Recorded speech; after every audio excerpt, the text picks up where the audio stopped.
এই দেখো কত বেলা হয়েছে, দেখো ওঠো। এই মানা, রবিবার বলে কি সন্ধ্যা অব্দি পরে পরে ঘুমাবি রে তোরা? কি রে?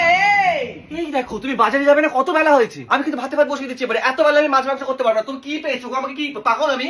এই বাবু, বাবাকে ফোন করতে বলে একটা জিরের প্যাকেট আনতে, আমি ফর্দতে লিখতে ভুলে গেছি। এই তো পেঁয়াজে হয়, কতবার বললাম। এই বাবু, বাবার কাছ থেকে টাকা নিয়ে যাতে 1 কেজি পেঁয়াজ এনে আর একটা দুধের প্যাকেট নিয়ে নিবি, শুকতে লাগবে। এই রোদ, এই বৃষ্টি। এই বাবু ছাদে যা, তোর বাবা লুঙ্গি উড়ে যাবে। বললাম আমি ছুটে গিয়ে এনে দিতে, অনলাইনে অর্ডার করে দিয়েছে। কেউ নড়বে না এই বাড়িতে। এত মেলাতে আমি কি করবো? মানা, টাকা পয়সা আমার কাছে নেই, বাবার কাছে যা। এতদিন বকুলতলার মেলা নিয়ে পড়েছিল, এখন আবার রথের মেলা নিয়ে পড়েছে। এই দেখো সেদ্ধ হয়েছে মাটন, আর একটু দিই, আমার আলু ঝোল দিয়ে হয়ে যাবে। এত বেলায় মাটন খাবো? তুমি খেপেছো? গ্যাস হয়ে তারপর মরবো না কি? দেখেছিস সারাদিন খেটে খুটে আমার একটু জিরাবার জো নেই এখানে। বিকেল না হতে হতেই চা। আর 1 প্যাকেট দুধ এনে দে, তোর ইনস্টামার্টটা কোথা থেকে করে দিচ্ছি চা।